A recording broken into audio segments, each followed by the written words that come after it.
Olá pessoal, tudo bom? Professor Maicon, professor de filosofia.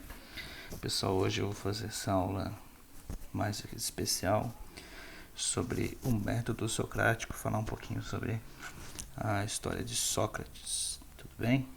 Então, a gente vai falar sobre o método e falando um pouquinho sobre Sócrates.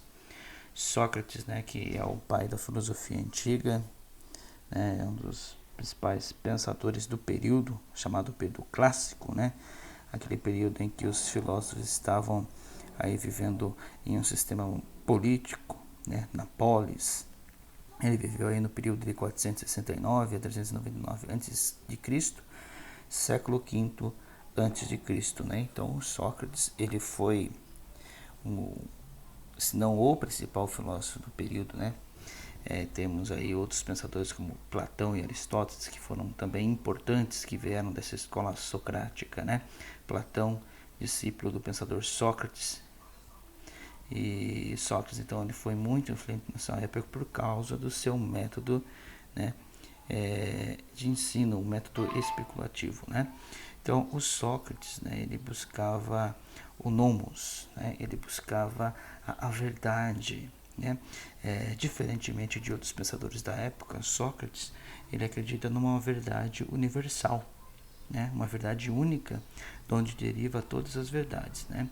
Então, esse nomos, essa busca, né, dessa verdade, né, se pautava nos problemas humanos, né, que nós já sabemos bem ao longo da história aí humana, né?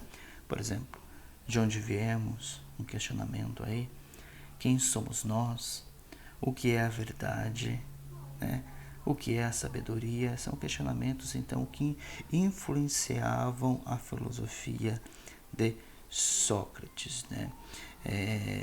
Sócrates então vive numa Atenas que está chegando ao auge da democracia, o surgimento da democracia, o auge da democracia, né?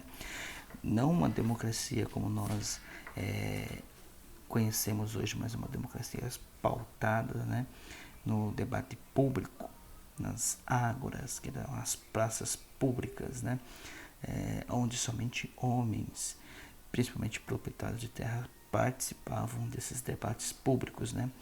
É uma democracia um pouco mais centrada aí no patriarquismo, tá bom? Mas um mundo onde não havia compromisso com a verdade. Então, o Sócrates ele vai quebrar toda essa questão relativista da verdade. Ou seja, ele vai afirmar sobre uma verdade universal, de onde deriva todas as verdades, né? Os sofistas, né, eles eram contrários a essa verdade universal determinada por Sócrates. Eles acreditavam que cada verdade era uma verdade distinta uma da outra e defendiam isso nos seus ensinamentos, né? Diferentemente dos sofistas, o Sócrates ele não cobrava nada para se ensinar a verdade, né? Porque ele acreditava que a verdade é um bem público. Agora, os sofistas não, eles cobravam pelo ensinamento dessa verdade, e cada verdade era uma verdade distinta uma da outra, né? Para os sofistas, que também eram pensadores, filósofos, artistas da época, né?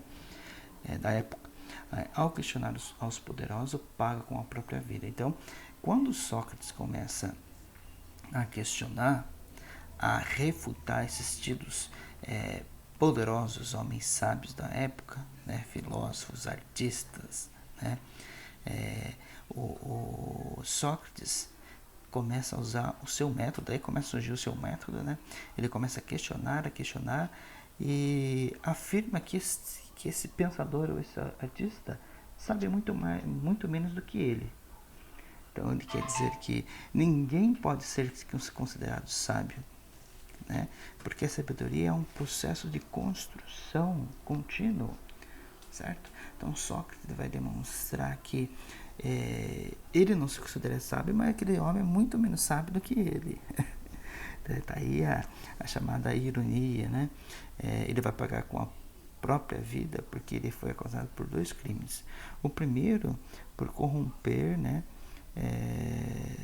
O primeiro, por não crer nos deuses da polis, né? O deus da polis, Atenas, né? Na verdade, ele acreditava em Tênis, só que ele afirmava que ele tinha um ser interior que o incentivava a buscar a verdade, que falava com ele, né? Ele ouvia esse ser, esse oráculo, né? E o outro é de corromper os jovens, porque os jovens estavam aprendendo com Sócrates o método socrático, então os jovens começavam a instigar todos aqueles que se apresentavam também como sábios, né? Então Sócrates, ele era mal visto por esses pensadores sofistas, certo? A sabedoria não é acumular conhecimento. Então a sabedoria não é você acumular cada vez mais conhecimento, né? A sabedoria é você usar desse conhecimento no seu dia a dia, saber aplicá-lo, ser sábio é ser humilde, não se reconhecer como sábio, né? No saber de todas as coisas, né? Porque é impossível alguém saber todas as coisas, né? Buscar a verdade sabendo que nunca a conseguiremos por plenitude. Então você nunca vai encontrar uma verdade plena, uma verdade que satisfaça por completo, né? Essa visão socrática. Só sei que nada sei, verdadeira sabedoria. Então, a primeira afirmação do sábio é se reconhecer como ignorante. E não se sabe todas as coisas. A única coisa que nós sabemos é que nós não sabemos nada, né? A partir do momento do reconhecimento dessa ignorância, né?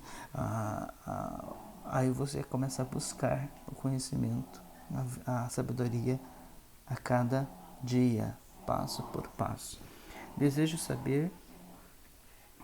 de saber sempre mais. Então, aí, desejo de buscar cada vez mais o conhecimento. Aí nós temos aí algumas imagens que apresentam o templo do deus Apolo, em Delfos, né? Temos aí a história do oráculo de Delfos. Certa vez, né, foram consultar o oráculo de Delfos e o oráculo perguntaram para esse oráculo: quem é o homem mais sábio de toda Atenas? O oráculo de Delfos afirmou que o homem mais sábio de toda Atenas era Sócrates. Aí Sócrates, impelido com esse questionamento, mas eu, né, sábio, como poderia ser sábio? Ele foi buscar, né? Então, se essa é a verdade, será que eu sou mais sábio? Ele foi então ter conversas, né, com as pessoas que se afirmavam sábios, sofistas, artistas. Ele começa a questionar essas pessoas aí. Aí ele começa então a entender que ele não é sábio, mas as pessoas também que afirmam ser sábios têm menos conhecimento ainda do que ele, né? Então, esse processo de buscar a sabedoria, né, é o processo de conhecer a si mesmo, né? Conhece-te a ti mesmo. Essa afirmação que temos ali, né? Conhecer a si mesmo, então, é conhecer a própria alma, dizia Sócrates, né? Conhecer a própria alma, tá bom? Aí Sócrates, então, é um mestre da retórica, que é uma arte da argumentação, da refutação, né? Mas não pode, não por convencer, mas por levar à reflexão.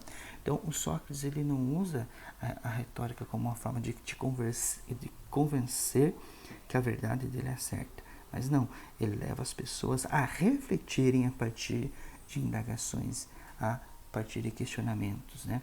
Ele vai insistir no senso crítico, não aceitar as coisas previamente, mas buscar uma criticidade, né, na argumentação, na reflexão, buscar aquilo que é crítico. Então ele propõe um método, uma espécie de parte do conhecimento.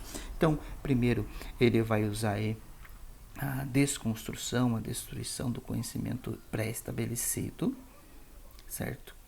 Que se chama a exortação. Ele vai questionar a pessoa sobre o saber que ela tem, até ela reconhecer a ignorância.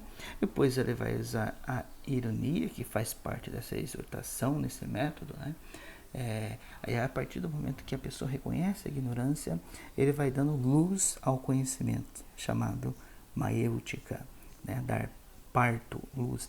Ele tem essa referência, né, dessa maêutica porque sua mãe era parteira, né? Então ele traz a profissão da mãe, essa questão de dar a luz, né?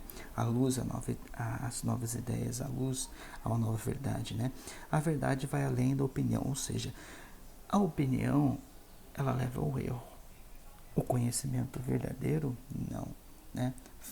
O conhecimento não leva ao erro, certo? Então, dar a luz a um conhecimento verdadeiro, a uma verdade, certo? Nós vemos uma relação aqui, como nós estamos estabelecendo, com o filme Matrix, né?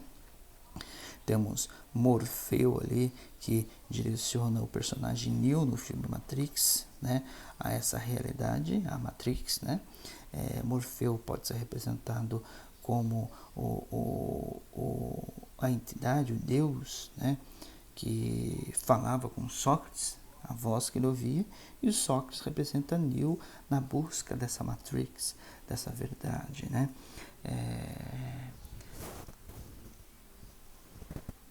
Então nós vemos essa relação ampla, né? Se você quiser assistir o filme Matrix para você entender, né, essa busca da verdadeira realidade, você vai entender melhor aqui a relação com o filme, com o filósofo Sócrates, tá bom?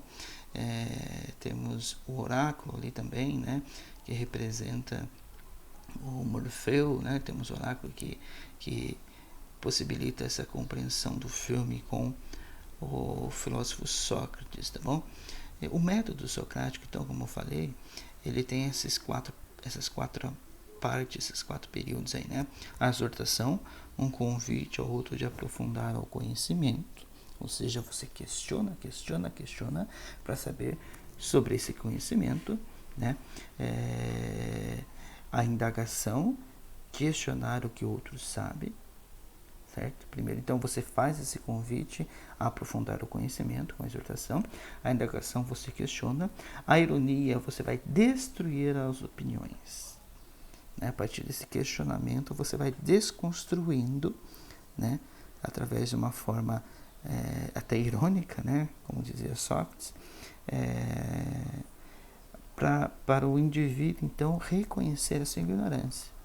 Achamos que sabemos e não sabemos nada. Então, a partir do momento que ele vai sendo questionado, ele vai entrando num cerco, né, onde ele não vai conseguir mais achar respostas de uma forma definitiva para as questões. Ele vai usando opiniões, muitas vezes errôneas essas opiniões.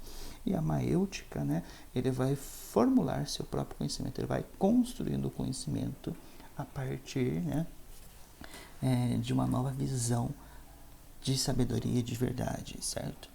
Aí nós temos então a condenação do Sócrates a partir dessa filosofia, então, como eu falei, corromper a juventude, desacreditar dos deuses, ir contra a democracia. Então o Sócrates ele vai usando da filosofia dele, então ele vai tendo vários seguidores, né? Um deles Platão, Xenofontes, um outro discípulo de Sócrates, né, que vão seguindo e aprendendo a filosofar como ele. Desacreditar nos deuses, porque ele tinha essa voz interior dele que o incentivava a questionar, e contra a democracia, porque a democracia, né, a gente sabe que a democracia ateniense não era bem uma democracia como nós conhecemos hoje, mas uma democracia aristocrática, pautada aí muitas vezes na tirania, na opressão também, né? Sócrates, a democracia pode se corromper. Ganhar a discussão na Ágora não é sinônimo de compromisso com a cidade nem com a verdade. Então, a democracia pode ser corrompida. A partir do momento que você ganha uma discussão na Ágora, não é sinônimo de compromisso com a cidade nem com a verdade. Então, as pessoas devem debater nas pessoas buscando o bem da cidade, da polis, antes mesmo do bem próprio. Então, sempre o bem-estar da polis acima do bem-estar próprio, tá bom? Então, nós temos aí a imagem de Sócrates na sua ilustração que simboliza a sua morte, né? Os seus discípulos ali ao seu lado, no momento que ele vai tomar ali um veneno chamado cicuta, aí o Sócrates, então, a partir do momento que ele toma esse veneno, ele morre, né? Ele morre envenenado, certo? E nesse momento também ele não deixa de filosofar, simbolizando ali que a morte não era o fim, né? Que a alma do homem era imortal, certo? O Sócrates acreditava nessa imortalidade da alma, né? Tá bom, gente? Então esse é o método socrático, tá bom? É isso, tá bom, gente? Temos um filme aí no YouTube que vocês podem assistir sobre Sócrates também, né? Só vocês pesquisarem, tá bom? Um grande abraço.